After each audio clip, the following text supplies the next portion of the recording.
사기 열전 사마천 BC 90년경. 이 사기 열전은 모두 70편으로 구성되어 있습니다. 1편 백이 열전. 왜 유가 경전에는 허위와 무광 등의 사적이 없을까? 대체로 학자들이 기록한 서적은 매우 광범위하나 믿을 만한 것은 오히려 육예, 즉 시경, 서경, 예기, 악경, 역경, 춘추에서 찾을 수 있다. 시와 서에도 없어진 곳이 있기는 하나 우나라와 하나라 때의 글로 알 수 있다. 요는 우순에게 제위를 물려주었고 수는 우에게 물려주었는데 순과 우 사이에 사악은 요순 때 사방 제후들의 우두머리를 말합니다. 사악과 12주의 목은 각 주의 행정장관들입니다. 사악과 12주의 목들이 다 함께 우를 추천하였으므로 시험 삼아 자리를 주고 수십 년 동안 정치를 맡겨 공적이 이루어진 다음에 제위를 넘겨주었다. 이러한 절차를 밟는 까닭은 천하는 소중한 그릇이고 왕은 위대한 통치자이므로 천하를 전해주는 일이 이처럼 어려움을 보여주기 위해서이다. 그러나 말하는 자들은 말한다. 요가 허유에게 천하를 물려주려고 하자 허유는 받지 않고 그러한 말을 들은 것을 부끄러워하며 달아나 숨어버렸다. 하나라 때에는 변수와 무광 같은 인물이 있었다. 이러한 사람들은 무엇 때문에 칭송을 받을까? 태사공은 말한다. 내가 기산에 올랐을 때 그 위에 아마도 허유의 무덤이 있을 것이라고들 했다. 공자는 옛 인자, 성인, 현인들을 차례로 열거하면서 오태백, 백이 같은 무리들을 자세히 언급하고 있다. 나는 허유와 무광의 의리가 지극히 고결하다고 들었다. 그러나 시와 서의 문장에는 그들에 관한 대략적인 기록조차 보이지 않으니 무슨 까닭인가? 백이와 숙제는 정말 원망하는 마음이 없었을까? 공자는 백이와 숙제는 지나간 원한, 즉 무왕이 주왕을 정벌할 때 말고삐를 부여잡고 가난한 것을 듣지 않은 일을 생각하지 않았으므로 원망하는 마음이 이 때문에 거의 없었다라고 했고, 그들은 인을 구하여 인을 얻었는데 또 무엇을 원망하였겠는가라고 했다. 그러나 나는 백이의 심경이 슬펐으니 일시를 봄에 공자의 말과는 다른 데가 있었어이다. 전해오는 것은 이러하다.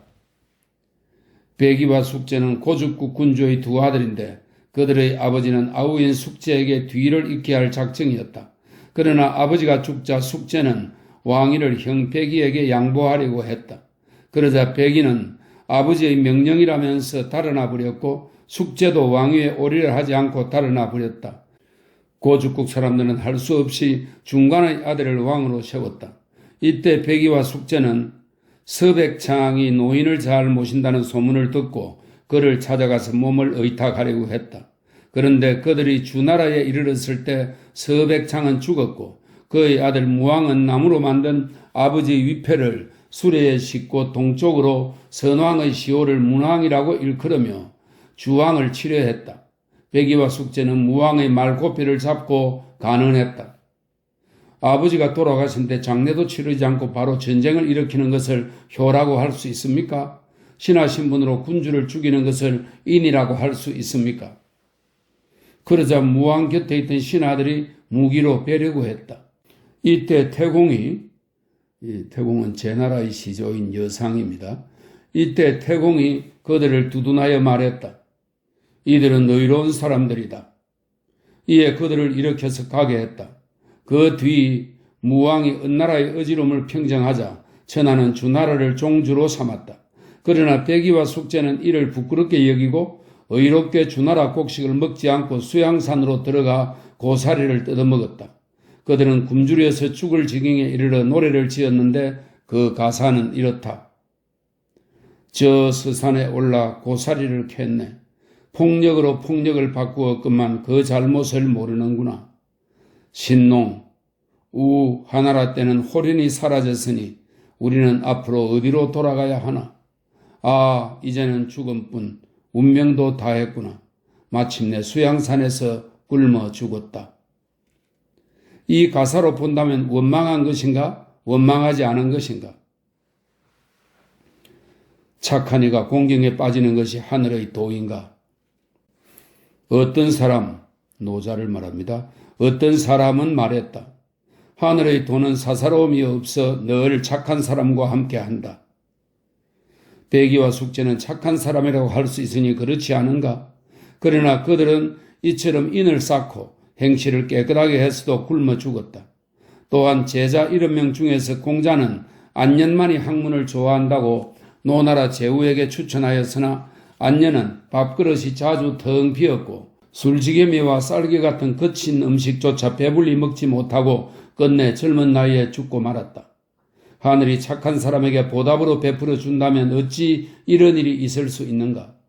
도척은 날마다 죄 없는 사람을 죽이고 그들의 고기를 잘게 썰어 육포로 먹었다. 잔인한 짓을 하며 수천 명의 무리를 모아 제멋대로 천하를 돌아다녔지만 끝내 하늘에서 내려준 자신의 수명을 다 누리고 죽었다. 이는 어떠한 덕을 따르는 것인가? 이러한 것들은 그러한 사례 중에서도 가장 두드러진다. 요즘 시대에 들어서면서 하는 행동은 규범을 따르지 않고 오로지 법령이 금지하는 일만을 일삼으면서도 한평생을 편안하게 즐거워하며 대대로 부귀가 이어지는 사람이 있다. 그런가 하면 걸음 한번 내딛는데도 땅을 가려서 딛고 말을 할 때도 알맞은 때를 기다려 하며 길을 갈 때는 작은 길로 가지 않고 공평하고 바른 일이 아니면 떨쳐 일어나 사지 않는데도 재앙을 만나는 사람은 그 수를 헤아릴 수 없을 만큼 많다. 나는 매우 당혹스럽다. 만일 이러한 것이 하늘의 도라면 옳은가 그런가? 천리마의 꼬리에 붙어야 천리 길을 갈 수 있다. 공자가 말한 길이 같지 않으면 서로 도모하지 않는다라는 것은 또한 저마다 자기의 뜻을 쫓는다는 말이다. 그래서 공자는 또한 말했다. 부귀가 찾아서 얻을 수 있는 것이라면 말채찍을 잡는 천한 일자리라도 나는 하겠다. 또 만일 찾아서 얻을 수 없다면 나는 내가 좋아하는 것을 쫓겠다. 추운 계절이 되고 나서야 비로소 소나무와 잣나무가 나중에 시든다는 것을 안다. 온 세상이 혼탁하면 청빈한 선비가 비로소 드러난다. 어찌하여 그 무겁기가 저 배기와 숙제가 양보한 것과 같고 그 가볍기가 이 수양산에서 굶어 죽은 것과 같은 것인가? 공자는 말했다. 군자는 죽고 나서도 이름이 일컬어지지 않는 것을 싫어한다. 이 가히는 한나라 문제 때의 정치가이자 문인입니다. 가히는 말했다. 탐욕스러운 자는 재물을 구하고 열사는 이름을 추구하며 뽐내기 좋아하는 사람은 권세 때문에 죽고 묻 서민은 그날의 생계에 매달린다. 같은 종류의 빛은 서로 비추어주고 같은 부류들은 서로 어울린다. 구름은 용을 따라 생기고 바람은 범을 따라 일어난다. 성인이 나타나야 만물도 다 뚜렷해진다.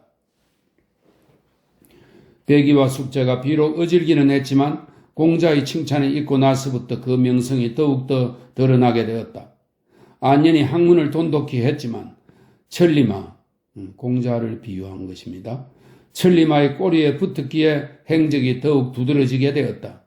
바위나 동굴 속에 숨어 사는 선비들은 때를 보아 나아가고 물러가지만 이와 같은 훌륭한 명성이 무쳐 거론되지 않는 것이 슬프구나. 시골에 묻혀 사는 사람 중에 덕행을 닦아 명성을 세우고자 하는 사람이라도 지고한 선비를 만나지 못한다면 어떻게 후세에 이름을 남길 수 있겠는가?